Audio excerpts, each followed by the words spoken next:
Roux, M. Cunéo, M. Géant, Mme Marino, M. Marion, Mme Montfort, Mme Portuaise, M. Roux, M. Henry, Mme Métal, M. Simon à la Fédération, Mme Métal, Mme Arnaudin, Mme Jarre, M. Charlois, M. Chouquet, M. Masson à la Fédération, Mme Arnaudin, Mme Bouchara de la Fédération, Mme Cinquin, M. Capoubianco à la Fédération, Mme Vincent, Mme Chenet, M. Silettini à la Fédération, M. Leroy, M. Collin, M. Mansour, M. Miti, Mme Pagani Argelas, Mme Aubert, Mme Cinquin, Mme Torres à la Fédération, M. Miti, Mme Vincent, M. Albertini à la Fédération, à Mme Laporte, Mme Arnaud, Mme Laporte, M. Roux, Mme Vialin, M. Stassinos, M. Musso, M. Bénéventi, Mme Grosso, M. Vincent à la Fédération, M. Stassinos, M. Baldacchino, Mme Rotonde, Mme Espinasse à la Fédération, Mme Rotonde, M. Roure à la Fédération, Mme Pom, M. Tonelli à la Fédération, à M. Vialat, M. Vialat, Mme Andreotti, M. Bonnefoy, M. Bonnet, M. Cavana, M. Cazot, Mme Champron à la Fédération, Mme Dire, M. Chenevard à la Fédération, à M. Moreno, M. Charloton à la Fédération, M. Bonnet, M. Descens-Serment, Mme Dire, Mme Génévé, Mme Janvier, M. Jérôme à la Fédération, Mme Pasquale-Serny, Mme Joux, Mme Layek à la Fédération, Mme Rondon, M. Léonie, M. Leroy, Présent. Mme Lévy, M. Marie, M. Mascaro, Mme Massy, Mme Rondon, M. Moreno, Mme Mousquetier de la Fédération, M. Charleroi, M. Navarane, M. Mme Pasquale-Serny, Mme Pain, M. Reynaud, Mme Roussel, M. Tanguy, M. Tanguy à la Fédération, M. Descens-Serment, Mme Girbat. Merci beaucoup. Le corps mémoratoire est valablement délibéré. Je vous demande d'affronter le procès verbal de la séance du 26 juin. Y a-t-il des observations? Monsieur Leroy? C'est le compte rendu ou les décisions? Vous avez dit? J'ai pas entendu si vous avez dit les décisions ou le compte rendu. Le compte rendu des décisions, que par rapport à la synthèse des décisions qui ont été prises, j'avais une remarque à faire, si c'est possible. Vous avez une remarque? Oui. Alors, d'abord, on approuve le procès verbal. Qui est pour? Abstention, pas de vote, je vous remercie. Compte rendu des décisions métropolitaines, monsieur Leroy? Oui, c'est par rapport à la décision 25-364, où j'ai vu qu'il y avait 6 bus qui étaient achetés pour 24 millions d'euros, soit 4 millions d'euros par bus. Et pendant ce temps, Bordeaux Métropole commande 10 rames de tramway pour 28 millions d'euros, soit 2,8 millions d'euros par rame. Ça veut dire qu'un bus commandé par TPM revient 43 plus cher qu'une rame de tramway commandée par Bordeaux. Alors soit vous êtes de très mauvais acheteurs, soit c'est une preuve de plus que le tramway est plus rentable que le BHNS, sans compter que les batteries des bus seront à changer dans 8 à 10 ans, alors que le tramway n'a pas de batterie. Merci pour votre écoute. Vous entendez, sans surprise, je vous remercie. Pas d'autres observations? On passe entre délibérations, et la première délibération après le rapport d'activité 2024 de la métropole, M. Musso. Monsieur le Président, mes chers collègues, chaque année, de toute façon, le rapport d'activité de l'année précédente, là nous ne faisons pas le rapport d'activité 2024, vous l'avez reçu. Normalement, chaque conseiller métropolitain a reçu. Donc ce rapport, une fois qu'il aura fait l'objet d'un débat en séance publique de notre Assemblée, sera présenté par chaque maire à son conseil municipal. Si vous avez des remarques sur ce rapport. Vous avez terminé? Comme ça, j'ai terminé. Bon, mon seul commentaire, c'est que je ne sais pas si le contenu s'améliore, mais la forme s'améliore. Je dois féliciter les services parce que on prend de grande qualité. Est-ce qu'il y a des observations, M. Navarre? Je vous remercie, Monsieur le Président. Mes chers collègues, une intervention rapide sur 2 points. Le premier, dans ce rapport d'activité, il y a effectivement toutes les bonnes choses que cette collectivité réalise, avec le travail des agents qu'il faut toujours saluer, avec les décisions politiques à laquelle l'opposition minoritaire du Rassemblement national est capable de s'associer quand elles vont dans le bon sens. Les désaccords que J'apprécie votre élégance, parce que je connais des instances où on félicite tous les services, mais on oublie qu'il y a des décisions politiques que vous avez soulignées. Donc j'apprécie votre élégance. Je ne sais pas si ces remerciements m'aideront, Président, mais enfin, en tout cas, ils sont sincères aussi de notre part. Simplement, il y a deux points sur lesquels les récents événements climatiques appellent une observation de notre part. D'abord, la question de l'artificialisation des sols. J'étais intervenu au moment où la règle de la zéro artificialisation nette était intervenue, non pas d'ailleurs pour abonder dans ce sens, puisque cette règle de zéro artificialisation nette est une règle centralisée absurde.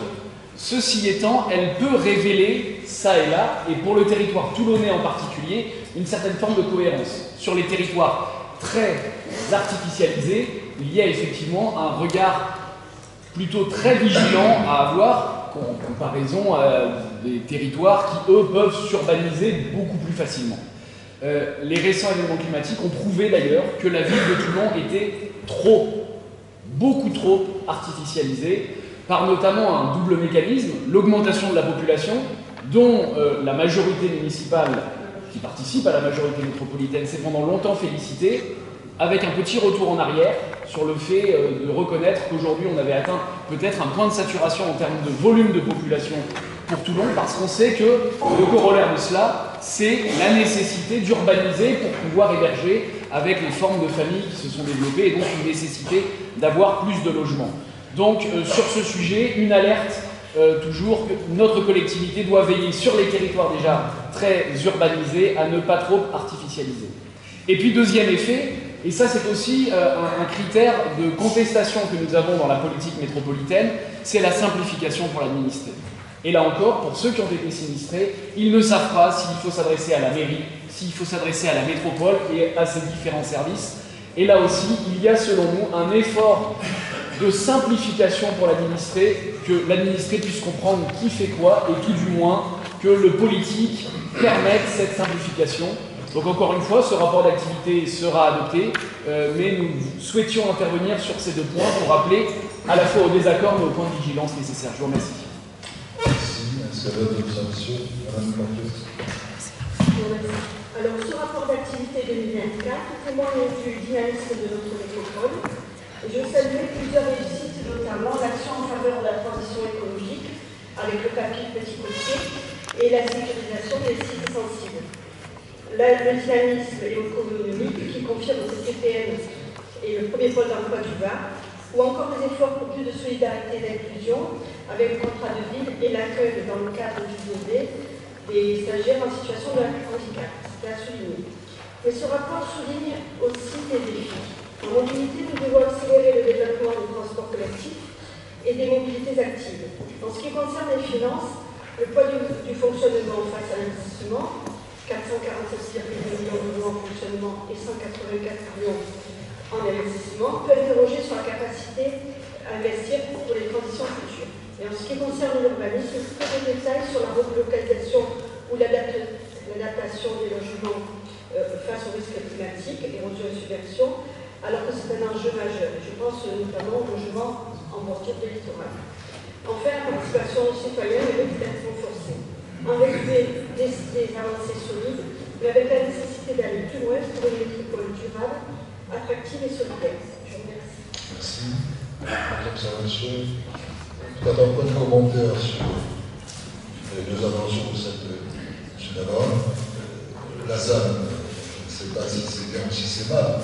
En tout cas, ça percute complètement la OSCE. C'est une observation que nous faisons. On ne peut pas à la fois imposer de construire d'une part et l'empêcher d'autre part. Je sais bien qu'on va le dire au gouvernement interromteur, ce gouvernement largeur, mais très objectivement, il y a là une confrontation qui est difficile à résoudre, que ce soit pour les maires, que ce soit même pour l'État. La préfecture est bien consciente de cette inconsistance difficile à dépasser. En tous les cas, d'un certain point de vue, ça allège la pression sur la OSCE, parce qu'on voit bien, quand je connais, je prends l'exemple de la commune de Hier, il reste 20 hectares disponibles pour l'urbanisation, tous les projets se heurtent à ça, et il faut rechercher des terres compensatoires, et il y a même des possibilités de rechercher à 50 ou 100 1000 km. On est dans une absurdité relative. Bon, voilà, il faudra qu'un jour, le législateur se penche sur cette contamination. S'il n'y a pas d'autres observations, je mets au voix ce rapport d'activité qui est pour.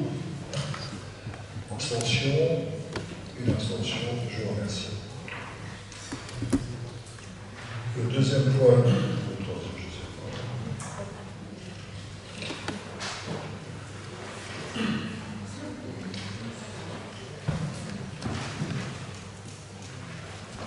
Le deuxième point de l'ordre du jour concerne le budget principal de la métropole, l'ajustement des dotations en provision pour risques et charges, aux dépréciations des actifs circulants. Monsieur le Président, mes chers collègues, nous avons passé plusieurs délibérations sur chaque budget. Il s'agit du budget principal sur les ajustements de dotation pour provisions. Donc les provisions cumulées sur le budget principal ainsi constituées à 2025 sont les suivantes. 1 300 000 euros pour indemnitaires et les sociétés GCC et travaux du public, 451 600 euros pour personnel contentieux en matière de frais de personnel, 400 000 euros pour compte d'épargne de temps et 1 537 580 euros pour la dépréciation des comptes de renouvelables. Donc, sur 1 million, quasiment 1 300 000 euros qui sont liés à des procédures collectives et notamment des liquidations judiciaires. Observation. Je me vois qui est pour. Abstention. Une abstention. Budget annexe transport, ajustement dans la même condition. Oui, pour la même chose sur le budget annexe transport, sur 2025, on a un total de 500 000 euros en dotation pour litiges et contentieux avec la société Primaflex. Et au but d'analyse des restes, à retrouver et préciser 49 335 euros en reprise pour le compte de redevable, ramenant leur montant cumulé à 898 380 euros. Qui est pour. Abstention. Même vote. Abstention. Voilà. Vous vous abstenez, monsieur. Budget annexe par l'activité. Samandrier. Même sujet.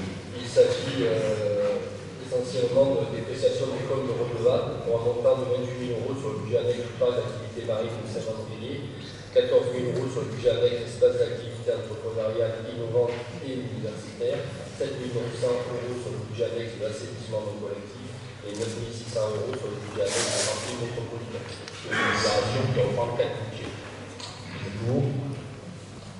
Abstention. C'est donc approuvé. Budget annexe assainissement, même sujet.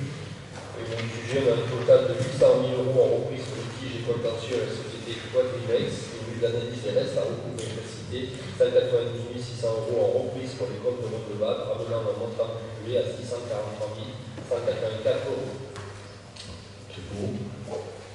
Abstention. 2 abstentions. 3. Je vous remercie. Budget annexe O. Condition de la dotation de dépréciation des actifs. Madame la collègue, pour la dépréciation des actifs de dotation constituée sur le budget annexe de l'eau sur l'excédent 2025 pour un montant total de 18 933 euros en reprise pour les comptes de redevables, ramenant leur montant cumulé à 477 524 euros. Qui est pour. Abstention.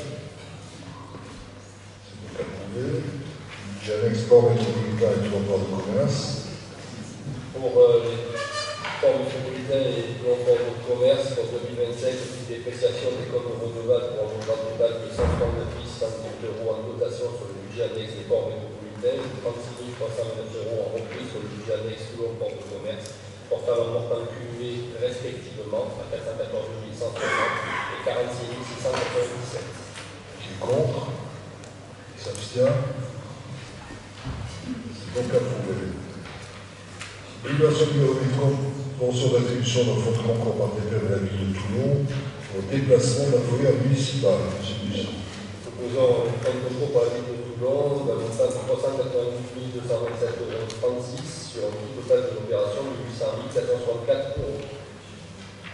Observation. Pas d'observation. Je me vois qui est pour. Abstention. Je vous remercie. Convention d'attribution un fonds de concours à la ville de Toulon pour réfection des gradins et l'escalier principal du stade nautique du Port Marchand. Proposons un fonds de concours de 88 480,28 € pour un montant total d'opération de 180 572 €. Même vote. Même vote. Convention d'attribution de fonds de concours à la ville de Toulon pour la création d'un camp de jeu sur les plages du Moulillon. Proposant un fonds de concours de 245 000 € sur un montant total d'opération de 500 000 €. Même vote. Même vote. Je vous remercie. Convention d'attribution d'un fonds de concours à la ville de Toulon pour mise en conformité de l'innovation du gymnase à la Marquisane. Proposant un fonds de concours de 79 828,84 € pour un montant total d'opération de 162 916 €. Même vote. Même vote. Je vous remercie. C'est donc approuvé. Convention d'attribution d'un fonds de concours à la ville de Saint-Mandé-sur-Mer pour rénovation de bâtiments communaux. Proposant un fonds de concours de 50 000 € pour un montant total de l'opération de 101 335 €. Je me vois qui est pour. Abstention. C'est donc approuvé. Attribution à la ville de Relais-les-Eaux pour acquisition d'un camion Ben Fiat Ducato à destination des élèves techniques. Le plan de financement sera le suivant. Coût total 35 000 et quelques. Autofinancement 23 000 et quelques. Et participation de peine 12 000 €. Je me vois. C'est pour. Abstention. Je vous remercie. Fonds de concours à la ville du Pradet pour reconstruction du groupe scolaire Marcel Pagnol. Pour le fonds de concours pour la ville de Pradet, nous proposons 216 640 €, sachant que la région sud serait 1 million €, le conseil départemental du Var 1 873 799 €, pour un coût total de l'opération de 3 863 049 €. Observation, je me revois, qui est pour. Abstention, l'abstention, c'est donc approuvé. Je cède la présidence à Robert Canada, puisque je suis membre du GIP. On va parler du Grand Prix de France.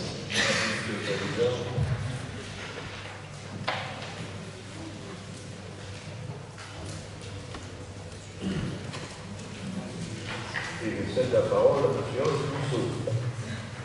Il s'agit d'une avance financière du GIP Grand Prix de France qui concerne essentiellement, nous sommes engagés dans cette assemblée et le département du Var aussi, à faire en sorte que toutes les petites et moyennes entreprises créancières du GIP soient payées.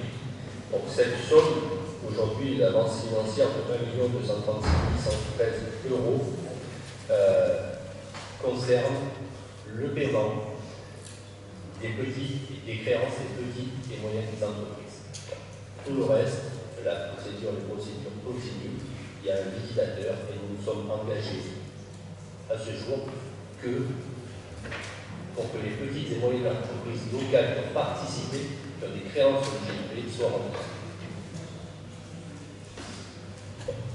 Oui, je vous remercie, Monsieur le Vice-président, mais si il est tout à fait louable et nécessaire de soutenir dans notre tissu économique local ces petites et moyennes entreprises, le fait que nous délibérions aujourd'hui impose pour la formation politique à laquelle j'appartiens un vote politique.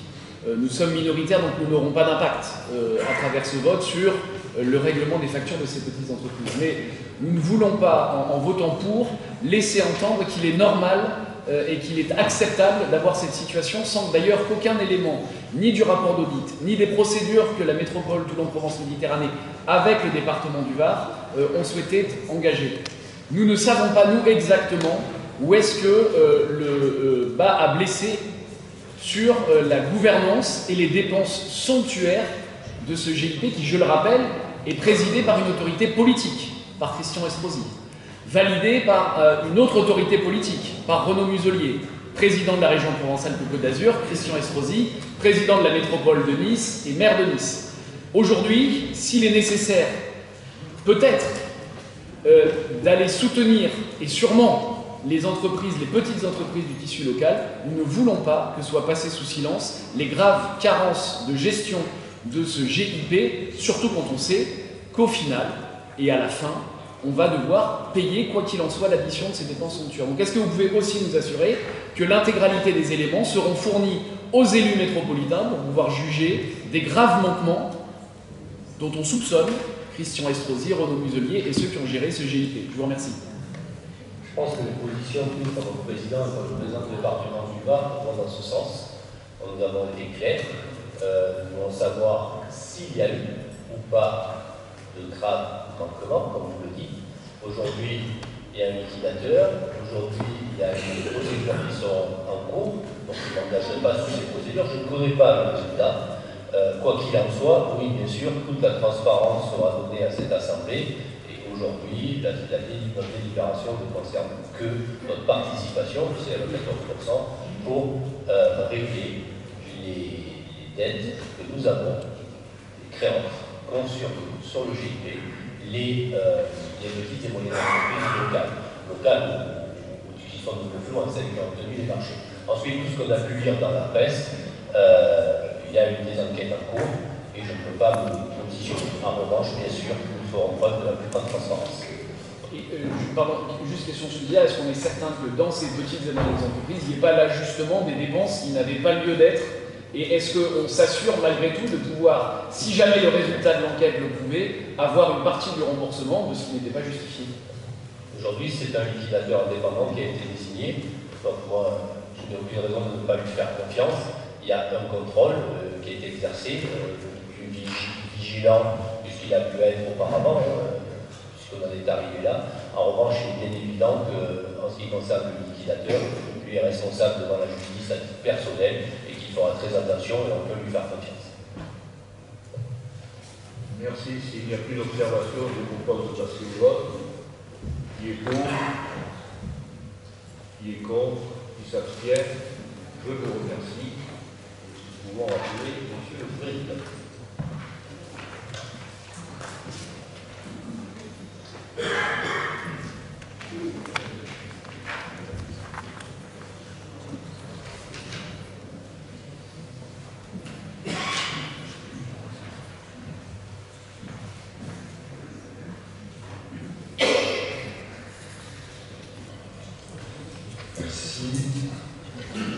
Et donc, la délibération qui suit, l'approbation du compte administratif du compte de gestion de l'Office métropolitain de tourisme et Provence-Alpes. Monsieur le Président, mes chers collègues, votre Office de tourisme a trouvé son compte administratif, a été présenté par son directeur et adopté par son comité de direction. Il convient à nous de l'approuver, de poser à l'approbation ce matin. Le résultat cumulé de l'exercice 2024 présente au titre de la section d'investissement un résultat cumulé de clôture de 21 561,83 € et au titre de la section d'exploitation un résultat cumulé de clôture de 2 864 169,25 €. Donc notre office du tourisme se porte très bien. Et pour votre information, les contrôles ont reversé à l'office de tourisme 5 955 460 € de taxe de séjour au titre de l'année 2024. En fait, la métropole perçoit les taxes de séjour et les reverse en majeure partie à l'office du tourisme, mais aussi une part au département. Et à ce sujet, nous en avons discuté en commission des finances. Jusqu'à présent, nous faisons preuve de grande gentillesse à la métropole, parce que l'État, quand l'État perçoit les impôts des administrés pour le compte des collectivités locales, l'État nous retient des frais de gestion. Et nous, jusqu'à présent, la métropole ne retient pas des frais de gestion. Donc nous avons souhaité que les services s'en occupent et voir si c'était possible. Ce que nous faisons dans le cadre de la taxe de séjour, nous jouons le rôle de la fiscalité du trésor public dans le cadre des impôts locaux, par exemple, des impôts professionnels. Très bien. Observation, pas d'observation. Je ne vois qui est pour. Je vous remercie.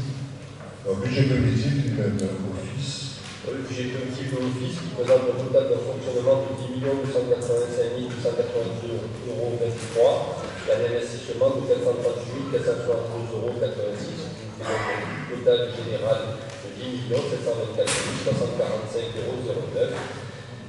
Et on estime les taxes de séjour à 5,6 €. Je vois qui est pour.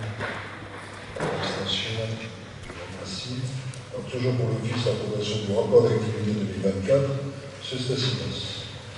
Monsieur le Président, mes chers collègues, il s'agit d'approuver aujourd'hui le rapport d'activité 2024 de l'Office du tourisme avec un renforcement de l'action en faveur du numérique pas mal de gens qui nous voient, qui passent sur les réseaux sociaux, les plateformes numériques pour les voir, et des axes 9 piliers qui avaient été identifiés, qui ont été mis en place, notamment le développement du tourisme urbain et culturel, la structuration de l'offre et de différents thèmes, l'amélioration de l'offre balnéaire et la promotion de quelques pratiques touristiques innovantes et respectueuses du développement durable. Voilà, Monsieur le Président, mes chers collègues, figure dans ce beau rapport 2024. S'il y a des commentaires, il est dit dans les commentaires que après un juillet un peu difficile, un août qui a rattrapé, septembre et octobre s'annoncent très bien, même si l'hiver a débuté aujourd'hui. On verra ce qu'il en sera. Généraux 1 qui est pour, à l'abstention, je vous remercie. Le sujet suivant sur le champ détecteur de plage est retiré en séance, je crois qu'il manque des documents. Il manque la prestation d'assurance du candidat présent. On passe donc au champ détecteur au cadre de la procédure à Marc-Yves-Elisabeth. Monsieur Canada. Monsieur le Président, mes chers collègues, il s'agit d'approuver deux conventions. La première est une sous-traitance d'exploitation de la plage, la deuxième est une AOT non constitutive de droit réel qui concerne le chalet d'Arrière plage, le candidat attributaire et le candidat carré-plage. Pas d'observation. Qui est contre? Qui s'abstient? Deux abstentions, trois abstentions, c'est donc approuvé. Quant à la commission de plage sur l'exploitation sur les plages à l'UCM du numéro 12. Mes chers collègues, cette délibération est suite à une délibération passée au conseil municipal pour le restaurant. Ça signifierait les conséquences au niveau de l'eau de plage. Il y a eu des cessions de la part des attributaires. Ici, il s'agit de la société Lovitch qui devient une SAS et le gestionnaire qui a l'intégralité des parts et du week-end maraîcher. Observation, je le revois. Qui est pour? Abstention. Une remarque à haute voix. Intéressant si on ne regarde pas. Il ne serait pas inopportun peut-être réfléchir à un moment donné sur l'impossibilité pour quelqu'un qui a une délégation de revendre avant 2 ans, par exemple. Vous voyez ce que je veux dire?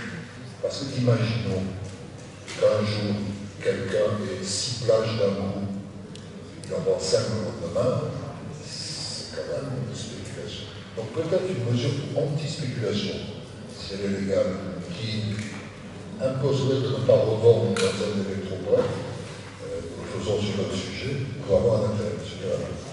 Oui, en pratique aujourd'hui, sur le plan juridique, on ne peut pas interdire une cession. En revanche, depuis, ça sera de ma part un arrêt de la Cour administrative d'appel de Marseille de 2024-2025, on peut, sous certaines conditions, limiter le nombre de lots attribués à des candidats. Moi, je ne savais pas opposer cette clause anti-spéculative. Alors, numéro 2, du contemplation de plage, toujours pour le mobilier, le 14. Oui, ici, c'est la SARL des Pins qui transformée en SAS avec le changement de gérant qui devient plus ou moins Denis. Même réflexion, je me revois, qui est pour. Abstention. Je vous remercie. Déclaration sans suite de la procédure relative à des dessert maritime des îles Nord pour contrôle de Levant. Oui, nous avions lancé une procédure de DSP pour la desserte des îles Nord et le 30 juillet 2025, les candidats devaient avoir remis leur candidature et leur offre. Entre-temps, le contexte juridique a substantiellement évolué du fait d'une jurisprudence du Conseil d'État. C'est une jurisprudence qui va avoir vraisemblablement des conséquences quant à la qualification juridique des navires qui servent à l'exploitation de cette DST. Et de par ces conséquences, il y a lieu d'abandonner la procédure lancée initialement pour motif d'intérêt général et de relancer une autre procédure dans des conditions de mise en concurrence que nous pensons optimisées. Très bien, ça simplifie les choses. Je serai joué avec ce même retour. Qui est pour? Abstention. Merci. Un rapport relatif aux associations entreprises dans le TPM, ainsi que l'observation de la Chambre générale des comptes, concernant l'enquête relative à la prise en compte des allégations naturelles dans la plage du littoral. Monsieur Busson. Monsieur le Président, mes chers collègues, nous avions présenté au Conseil métropolitain le 27 juin 2024 le rapport des conclusions du rapport d'observation définitive à la Chambre générale des comptes, et essentiellement, ce rapport intégrait essentiellement une enquête relative à la prise en compte des aléas et risques naturels dans l'aménagement du littoral méditerranéen. Nous devions présenter un rapport suite à ce rapport de la Chambre générale des comptes, un rapport des décisions, des actions entreprises. Ces actions entreprises rentrent dans le cadre de notre politique d'environnement, de protection de l'environnement, avec le plan climat énergie, avec la mobilité, avec tous les travaux que nous réalisons sur le littoral. Et c'est ce rapport que nous vous présentons ce matin. Je ne peux pas vous détailler. Il est assez long, il est assez précis, vous l'avez reçu. Si vous avez des questions, je vous ferai un plaisir d'y répondre. Observation. Je le vois qui est pour. Abstention. Je vous remercie.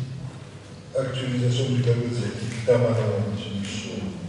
Oui, il s'agit de procéder à la mise à jour, actualisation du tableau, pour tenir compte des besoins liés à l'évolution de la métropole, des besoins spécifiques au sein du conservatoire, une procédure que l'on mène régulièrement dans nos collectivités locales. Bien. Je vous vois. Abstention. Je vous remercie. Approbation du rapport des mandataires sur le public local du Toulon et de métropole, événements et congrès. M. Busson. Oui, nous devons présenter le rapport des mandataires, parce que nous sommes membres de la SPF, d'actionnaires de la SPF, dont métropole, événements et congrès. Et nous sommes représentés au conseil d'administration.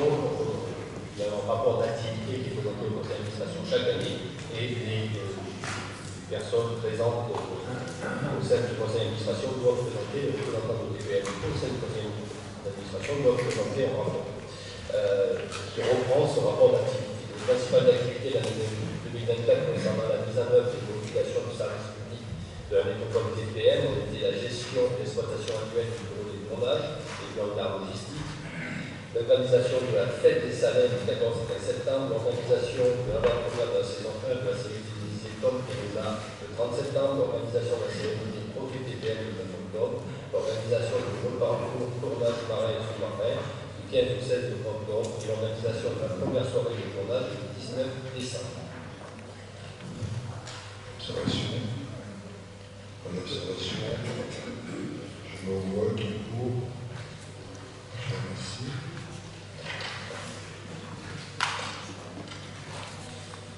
Désignation d'un représentant de la métropole au sein du syndicat de l'alimentation de la région. M. Cavana.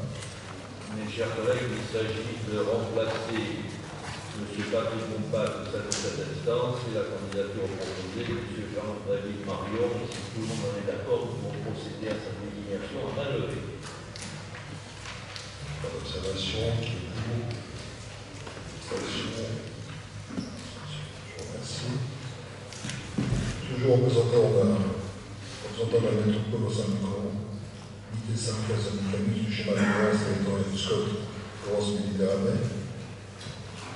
Il s'agit de remplacer Mme Nathalie Cité en raison de sa démission d'office par Mme Christine Selquin, qui a aussi tout le monde avec l'accord pour proposer sa désignation en main levée. Même vote. Même vote, je vous remercie. Toujours en représentation au sein de l'association France Urbaine. Il s'agit de remplacer Mme Nathalie Cité par Mme Basna Bouchkara. Même vote. Même vote. Convention de transfert de gestion en considération de formation professionnelle et profession de santé. M. Calvin. Il s'agit de convention de transfert de gestion d'une durée de 50 ans qui concerne un immeuble qui abrite l'Institut de formation publique paroisse de profession de santé. L'indemnité pour une première période se monte à 62 458 € et ensuite à partir du 31 décembre 2025, une indemnité de 749 000 € qui sera appelée semestriellement durant 42 ans. Merci. Personne n'est contre. Abstention. C'est donc approuvé. Je demande pour la prochaine délibération à M. Benedetti et M.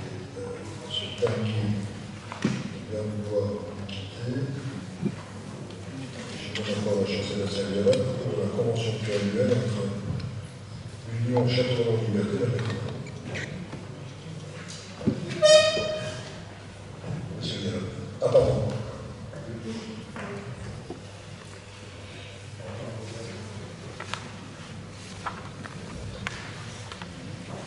La métropole en Méditerranée soutient deux structures dans le cadre de sa politique culturelle, le théâtre Liberté et Château-Vallon.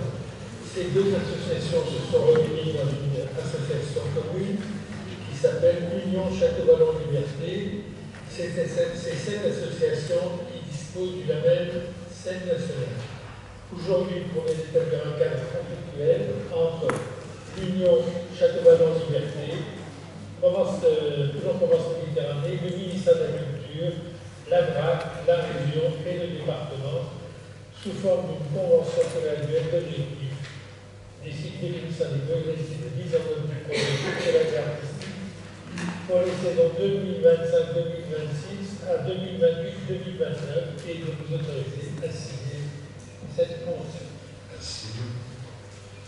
Pas d'observation, je mets au voix. Qui est pour? Pas d'abstention, je vous remercie. Présentation du rapport annuel relatif aux préenseignes publicitaires sur le territoire de TPM, M. Milti.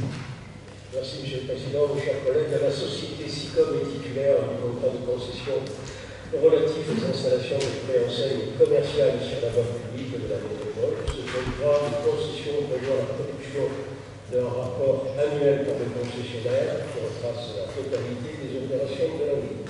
Il convient de prendre acte de la présentation du rapport annuel 2024 relatif aux préenseignes publicitaires sur le territoire métropolitain. Merci. Oui, monsieur Leroy. Merci, Monsieur le Président, chers collègues. J'ai trois petites questions. Certaines enseignes gérées par SICOM ne semblent pas respecter le nouveau règlement local de publicité intercommunale. Et je voulais demander, ma première question, c'était que prévoyez-vous pour faire respecter ce règlement? Deuxièmement, je voulais vous proposer qu'un dispositif de gradation soit installé de manière obligatoire sur les publicités enseignes et préenseignes lumineuses, afin de ne pas éblouir la nuit ou par temps sombre. L'enseigne sur le Palais des Sports en est l'exemple le plus emblématique. Cette enseigne est visible depuis le sommet de nos collines tellement elle est puissante. Est-ce que TPM pourrait donner l'exemple en installant un tel dispositif de gradation sur son enseigne du Palais des Sports? J'en profite pour vous signaler qu'une cartographie des enseignes lumineuses a été faite sur le site extinctionnocturne.gogocarto.fr. Peut-être que vos services municipaux et métropolitains pourraient s'en servir pour améliorer l'extinction des enseignes lumineuses, en particulier celle de la SICOM. Je vous remercie. Merci. Vous avez entendu autrement.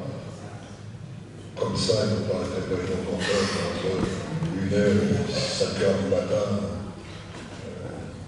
A priori, lumineuse, ça n'existe pas. Hein. A priori, on a voté entre minuit et 6 heures, d'ailleurs, c'est plus dans le RLPI. Les services ont entendu autrement, elle sera étudiée. Pour le reste, vous savez qu'il y a un nouveau règlement de publicité sur l'ensemble des communes, que nous avons d'ailleurs approuvé, qui va pour ici soit complexe. Je mets au voix, qui est pour, abstention, c'est donc approuvé. Rapport annuel d'activité de la semaine M10 sur le comité de liens à la gare de Toulon, M. Benedetti. Merci, M. le Président. Chers collègues, la métropole est autorité organisatrice de la distribution d'électricité sur le périmètre des communes de Vienne, la gare de Toulon. Cette mission est concédée à travers un contrat signé en 2019, 30 ans, avec Enedis. Les 9 autres communes, historiquement administrées par territoire d'énergie, que l'on appelait avant Simielec. Donc, nous traitons que le compte rendu fourni par Enedis pour ces 3 communes. Ce compte rendu a reçu un avis favorable de la commission consultative des services publics locaux. Je vous propose de prendre acte de cette présentation. Merci. Nous avons observé que ce charton était sorti avant le vote, avec qui est pour, abstention, c'est donc approuvé. M. Charton peut revenir s'il est là. Pour la prochaine délibération, M. Mascaro, M. Chouquet doivent sortir de ça, ne pas prendre le vote, puisqu'il s'agit d'un programme d'activité 2024 de GRDF sur les communes, sur toutes les communautés en particulier. Monsieur Belevati. Oui, donc c'est effectivement les communautés de France, GRDF. Donc là également, c'est un rapport qui doit être remis à l'autorité organisatrice du MTPF. Ça a été fait, notamment là aussi à la commission consultative des services publics locaux qui a donné un avis favorable. Donc ce rapport est mis à votre disposition et il propose d'en prendre acte. Merci. Pas d'observation. Le rapport est donc approuvé. M. Pascal et M. Chouquet peuvent revenir. Mais, pour la prochaine délibération, M. Charton est ressenti. Il s'agit de revoir une activité de la CAP, c'est Dacia, concessionnaire de distribution de chaleur de froid dans la ville de la Seine-sur-Mer. M. Benevati. Oui, merci. Il s'agit là de Thalasso Thermie. Et donc, bien, nous sommes là aussi compétents en la matière, et nous avons cette petite usine qui diffuse les thermies ou les fluides de la mer, entendu, et ça a été confié à la société Dacia pour 23 ans, qui doit également nous produire un rapport, ce qui a été fait, qui a été présenté également à la commission consultative des services publics locaux, qui a émis un avis favorable pour la première année depuis 2019. Cette réalisation est devenue excédentaire jusqu'à présent, elle était déficitaire.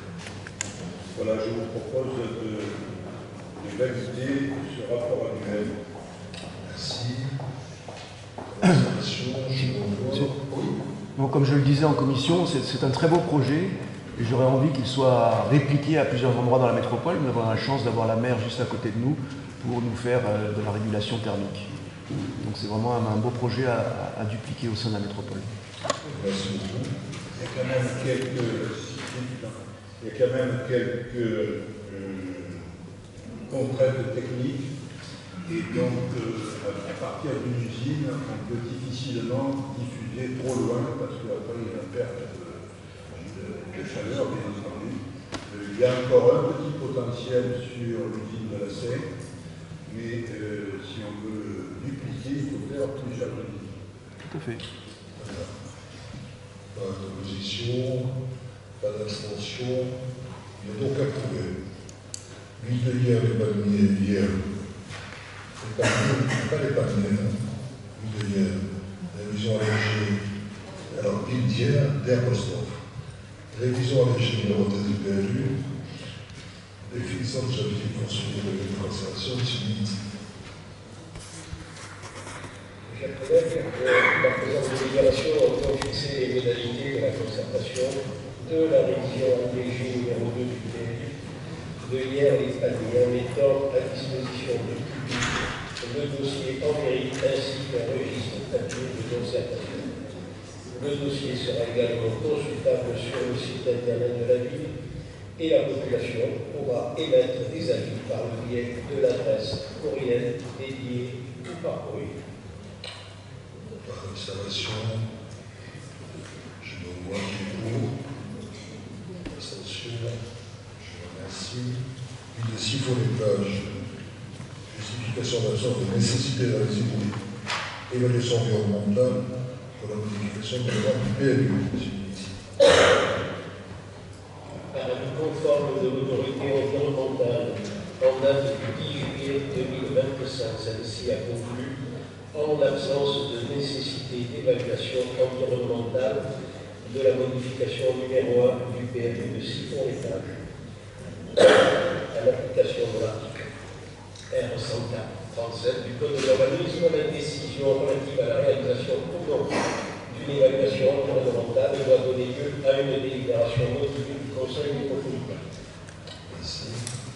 Pas d'opposition, Monsieur le Président. Monsieur le Président, s'il vous plaît. Ah, pardon, Monsieur le Président. Oui, bien sûr. Donc, nous voterons contre cette délibération. Je pense que l'actualité nous fait d'autant plus réfléchir sur les conditions de délibération et nous voterons donc contre cette décision l'absence de nécessité de réaliser l'évaluation environnementale concernant la modification du projet de site. Donc, votez contre la décision de réguler en blanc. Je mets au voix qui est pour, abstention, opposition. Je vous remercie. Ville de la Garde, modification scientifique numéro 2 du PMU.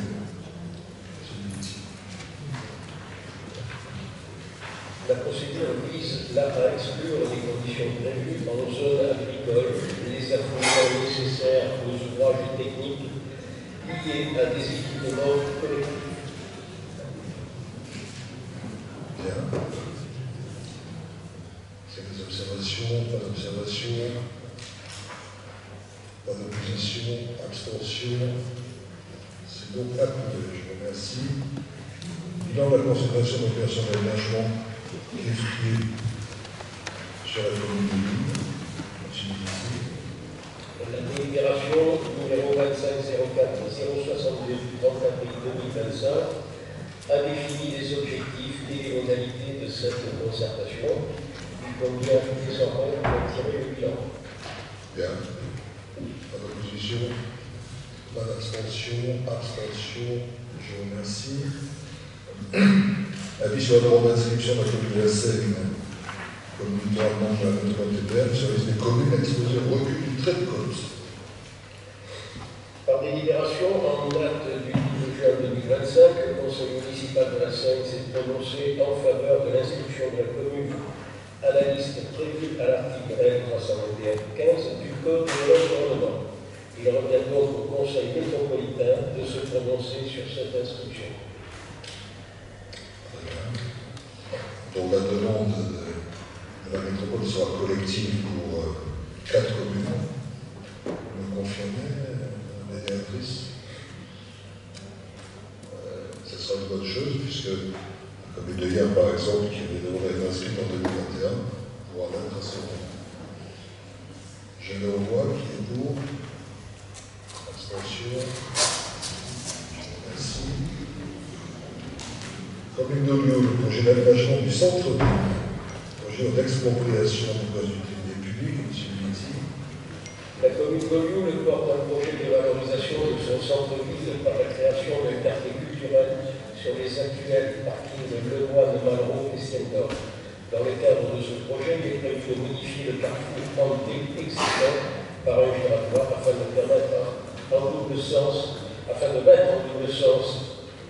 l'avenue Philippe de Haute-Bloc, de sécuriser et d'améliorer la circulation routière et piétonne, requalifier l'espace public, sécuriser les transports de fond et améliorer la desserte en transport commun. Dans ce cadre, la maîtrise foncière des parcelles impactées par le programme de travaux qui est nécessaire.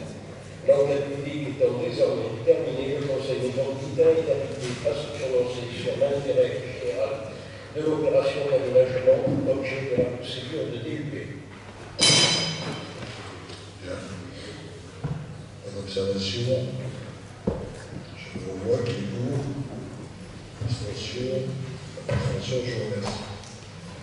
Commune de Toulon, projet de Mariole Pipadi, constatation de la politique maritime, saisie du gestionnaire de la public en vue d'un déplacement. M. Camarade. Merci, M. le Président, mes chers collègues. Il s'agit de l'aménagement de fonciers qui ont été libérés par l'État. Pour ce faire, ils ont déterminé la superficie du domaine public maritime artificiel et celle du domaine public maritime naturel. C'est l'objet du plan de constatation qui est lancé et il faut dans le deuxième temps demander le déclassement des emprises qui relèvent du domaine public maritime naturel. Oui, M. Navarre. Je vous remercie. Cette Cette délibération permet d'acter que le projet Mayol-la-Picardie continue son long cheminement avec les méandres administratifs. Je remercie la directrice générale des services d'ailleurs des explications que je n'avais pas à la base sollicitées, mais qui en plus ont permis d'éclairer notre lanterne sur les méandres entre les différents ministères, les temps de procédure, mais que nous sommes ici autorisés, le fait de rappeler qu'on a un peu mis la métropole et son ancien président, Hubert Falco, la charrue avant les bœufs, en annonçant un projet à grand renfort de communication, de visuels, de clips vidéo ou autres, sur un projet qui n'est pas encore du tout ficelé. D'avoir même lancé les concours et les consultations auprès des cabinets d'architecture, d'avoir un lauréat et d'avoir rétro-pédalé, d'avoir dû rétro-pédaler parce que selon nous, le dossier n'était pas bien ficelé. Aujourd'hui, nous ne savons plus exactement quelle est l'emprise foncière finalement sur laquelle ce projet Mayol-la-Picardie, qui avait lieu une grande justification pour relier le centre-ville avec le Mourillon. Mais donc, si cette délibération est plutôt bénéfique dans l'avancée de ce projet, reconnaissons quand même qu'on est allé très vite, trop vite, et qu'on a dépensé en termes de communication, en termes de marché, alors même qu'on n'est même pas sûr finalement du territoire qui nous sera laissé par l'État pour la réalisation de ce projet. Je vous remercie. Oui, merci Monsieur le Président de me donner la parole pour évoquer en effet ce fameux projet Mayol-la-Picardie, qui, vous le savez tous, est un projet emblématique porté par la métropole et bien sûr la ville de Toulouse. Alors, je voudrais rappeler, comme le montre la délibération, que le projet Mayol-la-Picardie est loin d'être enterré comme certains voulaient nous le faire croire. Au contraire, il avance. Alors, il est certain qu'un projet d'une telle ampleur s'inscrit dans un temps long. Il ne se réalise pas en un jour, ni même en un an. Il y a des étapes à franchir les unes après les autres. L'étape, en effet, que nous franchissons ce matin, c'est celle de la délimitation du domaine public maritime sur l'emprise du 1 et C par rapport à l'ancien site de la DGR. C'est vrai que c'est une étape un peu technique, mais c'est surtout un préalable indispensable pour obtenir ensuite le déclassement foncier. Ce qui permettra au ministère des Armées de délivrer l'AOT de longue durée et donc aux partenaires privés de se projeter sur du long terme. Concernant le projet en tant que tel, l'ambition de la municipalité appuyée par la métropole n'a pas changé. Il s'agit toujours de rendre un rade aux Toulonnais et de reprendre possession de cette bande littorale qui est libérée par la marine en intégrant le quartier du Mourillon et l'inscrire dans la dynamique portée par la métropole. Cela dit, nous avons pris soin d'écouter les attentes et parfois aussi les craintes des riverains et des Toulonnais. C'est pourquoi nous prévoyons des ajustements au projet initial qui date, je le répète, 2019 et entre-temps on a eu une crise du Covid qui a duré 2 ans afin que le projet fasse la part belle à la végétation, au véritable accès au bord de mer et à une large vue sur la mer. Il reste donc beaucoup de travail à faire pour que ce projet se concrétise, c'est vrai. Mais c'est un très beau projet qui mérite l'énergie qu'on lui consacre. Et à ce titre, je ne peux donc que me réjouir de la délimitation du domaine public maritime qui va nous permettre de continuer d'avancer. Je vous remercie. Merci. Oui, monsieur Cameron. Je voudrais ajouter 2-3 petites précisions. M. Navarra nous dit qu'on a fait de la communication intempestive en quelque sorte. Il faut quand même se rappeler que dès le départ, ce projet a été labellisé par l'État, qu'il a fait l'objet de subventions de la part de l'État au niveau des études. Parallèlement était en cours dans les services de l'État une réflexion sur la qualification du domaine public maritime concerné et que c'est un peu plus tard qu'on nous a dit mais attention, il y a une partie qui relève du domaine public maritime naturel. Mais dès le départ, on nous a pas dit attention, domaine public maritime naturel, on ne peut pas toucher. Sinon, on ne saurait pas labelliser, on ne saurait pas donner de subvention. Du coup, le marché passé avec l'attribution sur un cabinet d'architecture, à quelle position aujourd'hui dans la procédure qui, du coup, si les règles ont changé de la part de l'État, ou en tout cas, si elles n'ont pas été évitées d'entrer de la part de l'État, quid de ce marché? On a attribué, on a attribué deux lots, celui de la base de Corpille et celui de la DCNS. Cette attribution est en suspens. Il faut régler cette étape qui concerne le déclassement du domaine public maritime naturel. après quoi il n'y aura plus d'obstacle à la délivrance d'une entrée de longue durée. Aujourd'hui, le problème quel est, c'est que sur le domaine public maritime artificiel, on peut délivrer des AOT assortis de droit réel. Sur le domaine public maritime naturel, on ne peut pas délivrer d'AOT assortis de droit réel. Il faut donc déclasser, c'est l'objet de notre demande, ce qui relève du domaine public maritime naturel, pour avoir un foncier qui est parfaitement apte à recevoir des AOT. Observation. Je mets donc au voie cette consultation qui est pour abstention, pas d'abstention, je vous remercie. Conseil d'administration office public de l'habitat, toujours en Méditerranée, actualisation des représentants, M. Cavana. Mes chers collègues, il s'agit de modifier une délibération de 2021 qui désignait un certain nombre de représentants de la métropole au sein du conseil d'administration du THL. Il s'agit en effet de remplacer 5 membres qui ne siègent plus dans ce conseil. Les candidatures proposées sont Mme Pascal Bouchkara en remplacement de Mme Piquet, Mme Panagos en remplacement de Mme Jérôme, M. Deharojo en remplacement de Mme Claude Rossini-Thierino, Mme Riquel en remplacement de Mme Pérec et M. Stojanov en remplacement de M. Bourri. Tout le monde est d'accord, nous pouvons procéder à l'un de deux. Position, l'abstention, c'est donc approuvé. Une précision que j'apporte à M. Leroy, la consultation des services, vous avez évoqué pour les délibérations, l'achat des bus pour 24 millions, les 6 bus. En réalité, les 6 bus ont coûté 5 200 000 euros. Et 24 millions, c'est la totalité du marché du service.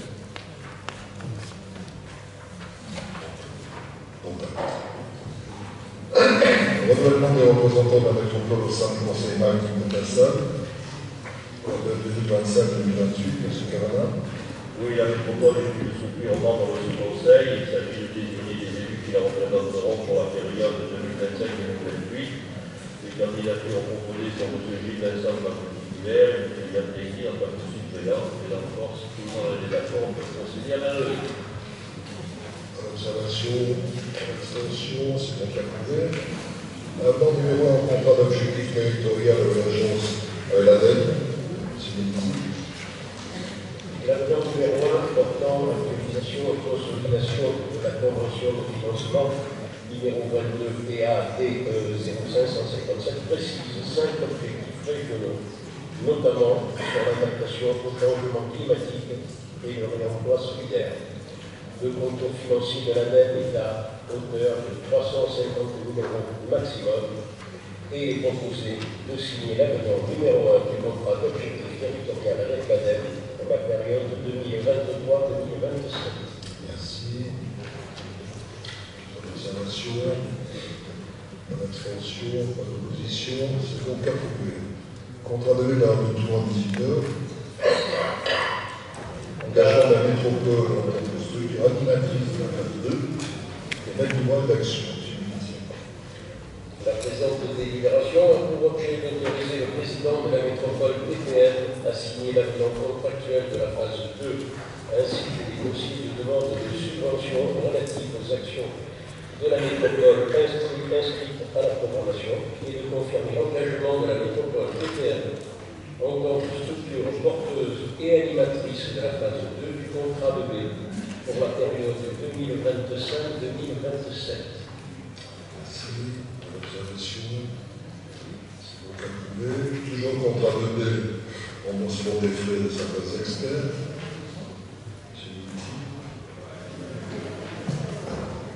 La métropole PPN anime les instances du contrat de B de la rade de Lyon et des îles d'Or, dont notamment le conseil scientifique. Il s'agit ici d'actualiser le cadre de remboursement des frais engagés par les membres bénévoles du conseil scientifique et ponctuellement par des experts extérieurs imputés.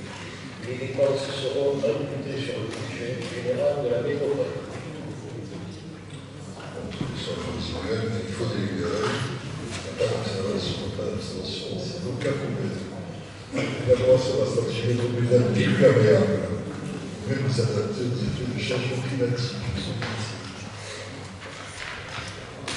Dans cette délibération, il est proposé d'approuver le lancement de l'élaboration de la stratégie île-perméable, de valider les 2 axes de cette stratégie, de confirmer sa gouvernance au vice-président délégué à l'eau et à l'assainissement en lien avec la commission aménagement du territoire, de missionner la DGA développement durable et valorisation du territoire et la DGST territoire et proximité pour piloter conjointement la démarche.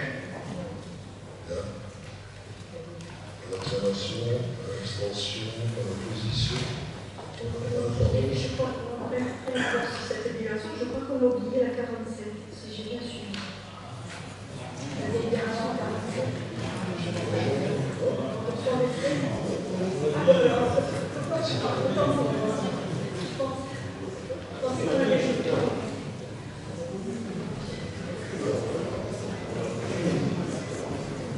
Apparemment, tout va bien.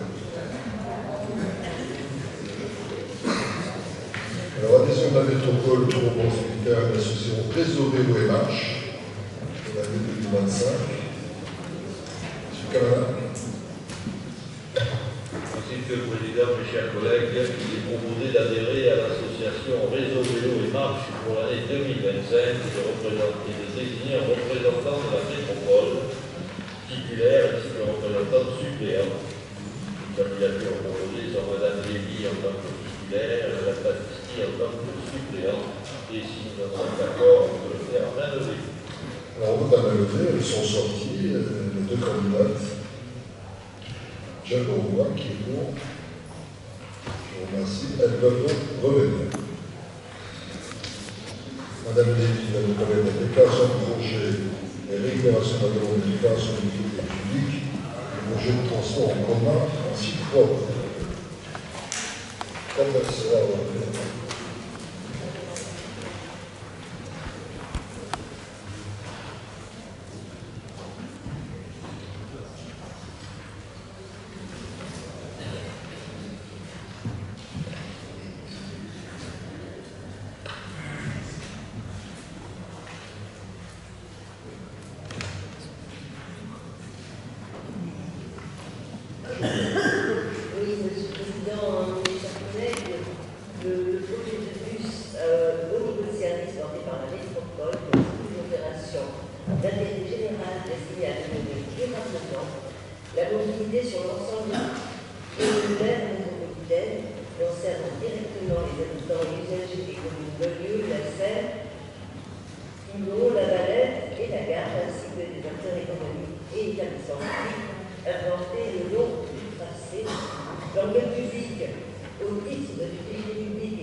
Cette initiative répond à plusieurs enjeux majeurs. Réduire la place de la voiture individuelle dans un contexte de saturation routière, diminuer les nuisances environnementales, pollution atmosphérique et de bruit, améliorer l'accessibilité pour tous et proposer une alternative fiable, rapide et confortable aux habitants.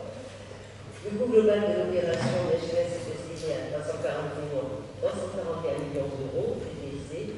La métropole bénéficie d'un soutien financier de l'État à hauteur de 40 millions d'euros et de la région Sud pour 10 millions d'euros, le sol étant pris en charge par la métropole.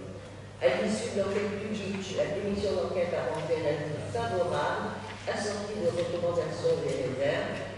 La présente délibération vise à établir les suites que la métropole entend donner aux recommandations et réserves, à déclarer le projet d'intérêt général en application de l'article L126-1 du Code de l'environnement et, au vu des motifs exposés, à réitérer sa demande de déclaration d'utilité publique auprès de M. le préfet du Var en application des articles L123-16 du Code de l'environnement et de l'article R123 du Code de l'expropriation pour politique publique.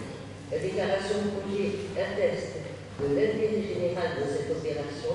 Elle permettra à terme de renforcer l'offre de transport du territoire en complétant le réseau actuel par un système structurant, moderne et durable, adapté aux besoins actuels et futurs de la population métropolitaine.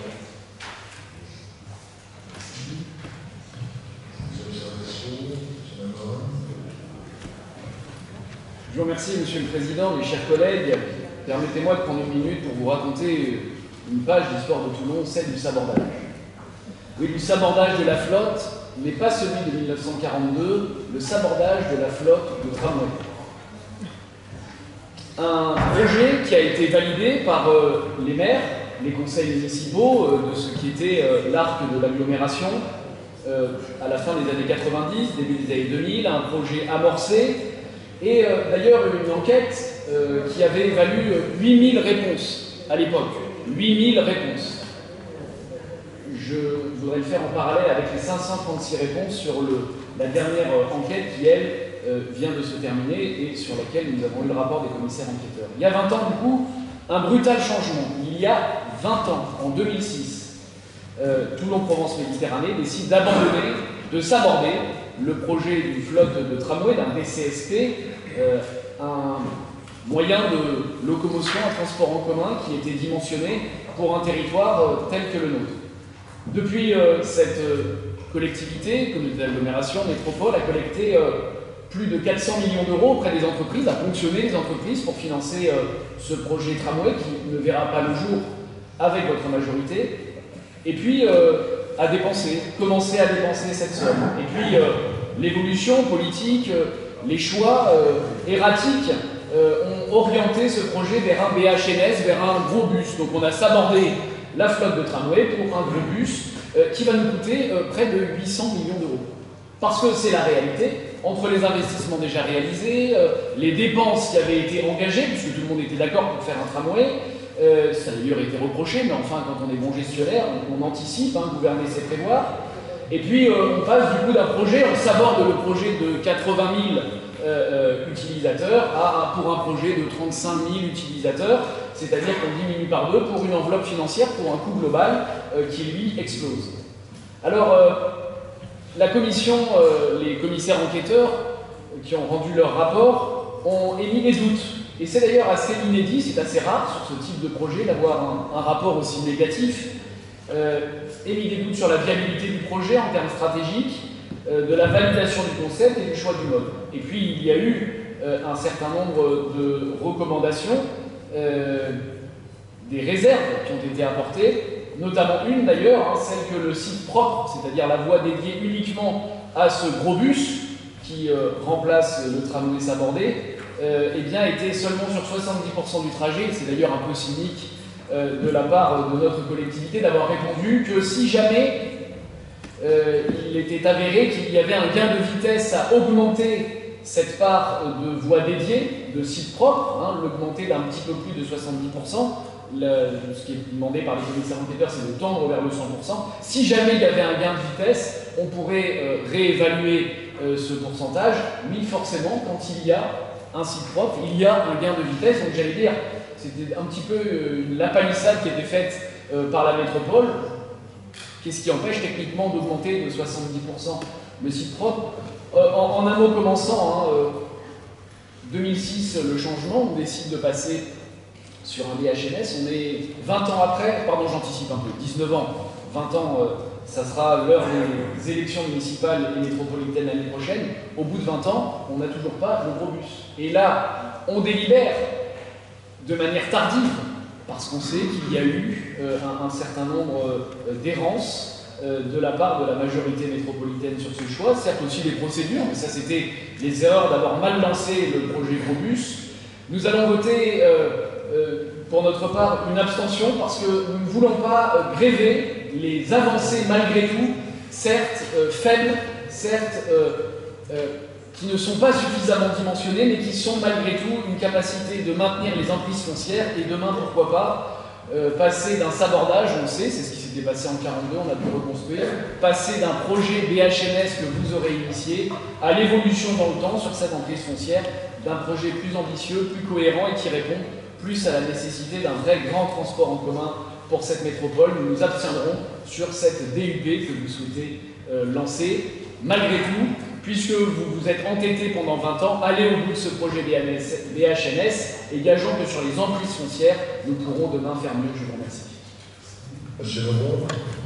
Oui, un peu difficile de passer après M. Navarran en répétant une bonne partie de ce qu'il a dit, bien que nous ne soyons pas d'accord sur tout, mais pour ce projet, effectivement, cette commission d'enquête a rendu ses conclusions, et si en définitive elle émet un avis favorable à la déclaration d'utilité publique, elle n'en a pas moins soulevé un nombre considérable de limites et de réserves qui interrogent sur la pertinence de ce projet. On peut parler par exemple de la part insuffisante de sites propres, dont vous avez longuement parlé, la durée estimée des travaux de 13 ans, alors que ce n'est pas tout à fait normal pour ce projet, la capacité d'emport trop faible du BHNS, les conséquences environnementales qui ne sont pas bonnes, le risque d'augmentation, d'aggravation des embouteillages en ne choisissant pas un autre moyen de transport. Le constat est sans appel. Si la Commission considère qu'il y a effectivement un intérêt général dans la mise en œuvre d'un nouveau moyen de transport en commun au regard des besoins de mobilité métropolitains, elle émet des doutes sur la viabilité du projet en termes de stratégie, de validation du concept et de choix du mode. Le rapport révèle encore qu'à défaut de l'absence d'une autre alternative, après de longues années d'attente de la population, les effets de ce projet ne semblent pas à la hauteur des défis attendus. Les conclusions de la commission d'enquête apparaissent comme un véritable camouflet pour le projet de BHNS. Elles rejoignent les constats dressés par Toulon en commun et ses élus. Elles accréditent les propositions que nous soumettrons au suffrage des Toulonnais en mars 2026. Face à ces insuffisances, une solution existe. C'est celle que toutes les métropoles de dimension similaire à Toulon ont mise en œuvre depuis des années. Je ne parle pas du métro, qui serait difficile à mettre en œuvre à Toulon, mais le tramway. Et les avantages ne sont plus à démontrer. Sa construction nécessite moins d'emprise spatiale que le BHNS, moins d'arbres abattus, moins de stationnements supprimés. Le tramway peut transporter 2 fois plus de passagers que le BHNS, avec des temps de trajet plus compétitifs. Il est à 100% en site propre. La mise en œuvre du projet de BHNS apparaît donc comme un anachronisme et un contresens. En effet, dans une ville de dimension de Toulon, un BHNS ne peut être envisagé comme le mode structurant d'un réseau de transport. Sa vocation principale est d'alimenter un réseau de lignes de tramway. Même la ville de Nice, qui présente des contraintes topographiques plus fortes que Toulon, est aujourd'hui dotée de 4 lignes de tramway, dont la construction a d'ailleurs été votée par une majorité municipale de la même sensibilité politique qu'Hubert-Falco et son équipe. Des aveux ultimes pour le projet BHNS. Parmi les 536 personnes qui ont participé à l'enquête publique, il y avait 210 avis défavorables, dont 154 en faveur d'un tramway. Il n'y avait que 137 avis favorables. Citoyens et experts, tout le monde s'accorde, c'est un tramway dont Toulon a besoin, et un besoin urgent. Faut-il rappeler que le magazine Capital a classé Toulon au rang de la 20e métropole sur 20 pour l'usage de la voiture? Il est encore temps de corriger le tir. Je vous demande donc comment la métropole va s'emparer des recommandations et quelles modifications seront réalisées et comment comptez-vous lever les réserves émises par la Commission. Je vous remercie. Merci. Pour votre observation, quelques commentaires peut-être. D'abord, on voit que M. Navarran, sabotage de la flotte en 1942, on a gagné la guerre. Donc je ne crois pas qu'il y ait eu sabotage concernant les moyens de transport, mais vous avez très clairement défini quel sera le résultat. Je comprends, oui. C'est un objet de débat. Le débat a eu lieu 2 fois, 3 fois, 4 fois. Et quand M. Leroy a indiqué qu'il y avait des avis défavorables, comme du nombreux avis favorables en public, quelques centaines ici et quelques centaines là, je rappelle que le débat s'est également instauré dans une campagne électorale. 60% des électeurs toulonnais n'ont pas trouvé à redire aux propositions que leur faisait en son temps Hubert Falco. Une réflexion aussi, j'ai apprécié la démarche de M. Navarran, comme souvent, une démarche républicaine. Quand quelque chose est lancé, est significativement lancé, peut-être qu'il faut, bien sûr, réfléchir, c'est notre rôle à chacun d'améliorer si c'est possible, il faut aller au bout. On ne va pas faire la guerre de 100 ans. Parce qu'aujourd'hui, si je peux me permettre l'expression, le BHNS est sur les rails. Ça fonctionne. On a des échéances, on a des investissements, c'est une réalité. Et je crois qu'il ne faudrait pas, à part je ne sais quelle utopie, l'irresponsabilité, certains disent, même quand ça sera au moitié du parcours, on peut revenir en arrière. Aujourd'hui, c'est lancé. Ça a été tranché démocratiquement, ça a été instruit de façon technique, ça a pris du temps. Il faut bien entendu le constater, même si on doit dire que sur ces sujets-là, aujourd'hui, ça prend de plus en plus de temps, et notamment du fait de la configuration de la ville de Toulon. Vous avez beau dire, M. Leroy, qu'ailleurs on a fait des tramways, ailleurs, c'est pas obligatoirement duplicable. On est dans un contexte très particulier. Enfin, le dernier point pour votre information, c'est que, sauf si vous avez des informations différentes, M. Navarane, ce n'est pas 800 millions d'euros, c'est 400 millions d'euros. Il y a déjà eu 186 millions d'euros de travaux utiles au projet de notre évaluation, et c'est 220 millions d'euros supplémentaires qui sont prévus. Donc, peut-être c'est en France CFA, j'en sais rien, mais en euros CFA, mais dans tous les cas, c'est 400 millions et pas 800 millions. Ceci étant, je vais poursuivre le débat comme vous le souhaitez, voir des échéances, mais peut-être que les électeurs seront surpris de voir qu'on ne leur fait pas confiance. Donc ils ont dit oui une fois, oui deux fois, oui trois fois, eu égard à la durée d'instruction du congé. Permettez-moi juste sur la question du coût, dans ce cas-là, de poser une question volontairement vicieuse, puisque a été prélevé sur le dos des entreprises plus de 400 millions d'euros par notre collectivité pour la réalisation du TCSP. Si votre chiffre est réel, si ça ne coûte que 395 millions d'euros, pourquoi demande-t-on de l'argent à l'État et pourquoi réfléchit-on encore au financement? C'est qu'en fait, finalement, où sont passés les 400 millions d'euros prélevés depuis 2002 sur les entreprises? Et en fait, c'est là qu'est la réponse. Et c'est pour ça que j'ai avancé volontairement ce chiffre de 800 millions d'euros. C'est que je me permets d'associer les 400 millions d'euros prélevés initialement sur le projet initial de TCSP, qui ont bien été retirés des comptes des entreprises, qui ont bien été payés en taxes par les entreprises, et aujourd'hui on repart d'une feuille blanche avec 395 millions d'euros, ça je ne conteste pas, 395 plus les 400 millions d'euros, un petit peu plus de 400 millions d'euros prélevés, c'est bien un coût finalement de 800 millions d'euros. Ok, bon, c'est une approche formelle qui est intéressante, et il conviendra d'analyser comment ces sommes ont été utilisées et comment éventuellement elles peuvent être rétrogradées. Enfin, les travaux, c'est 400 millions d'euros. Bien, je mets au voie cette délibération et cette déclaration de projet de déclaration d'utilité publique qui est pour. Vous êtes pour, M. Navarre? Je m'abstiens. Ah bon.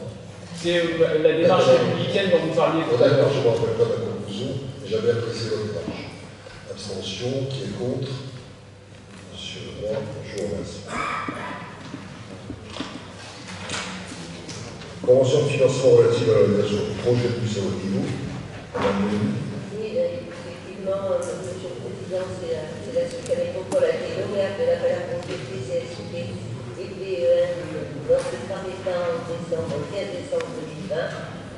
L'État s'est engagé à verser une subvention de 40 millions d'euros pour la réalisation du projet PHNS. Il convient de signer la convention de financement relative à la réalisation du projet reliant la Seine-sur-Mer à la gare. Donc la métropole autorise le président à signer cette convention.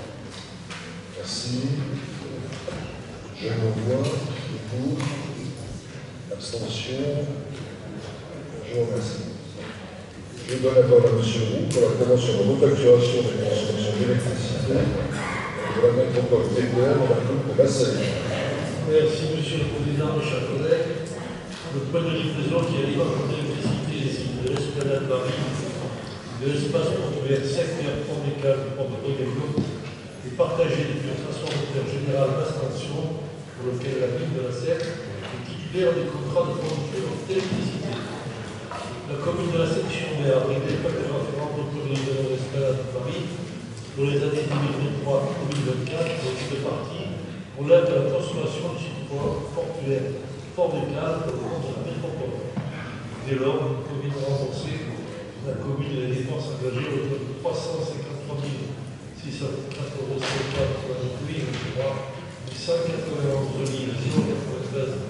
093,56 € pour l'année 2024. Combien pour les années à venir d'autoriser la signature de conventions par le délégué? Les modalités de refacturation des consommateurs d'électricité du sinon avec le corps local pour la métropole de la commune de la Seigle. Merci. Pas d'opposition, M. Marcel, pas d'opposition. C'est une refacturation. Je mets en voix qui est pour. L'abstention. Je vous remercie. Je vous remercie. Quel moment ce conseil. Alors, les voix.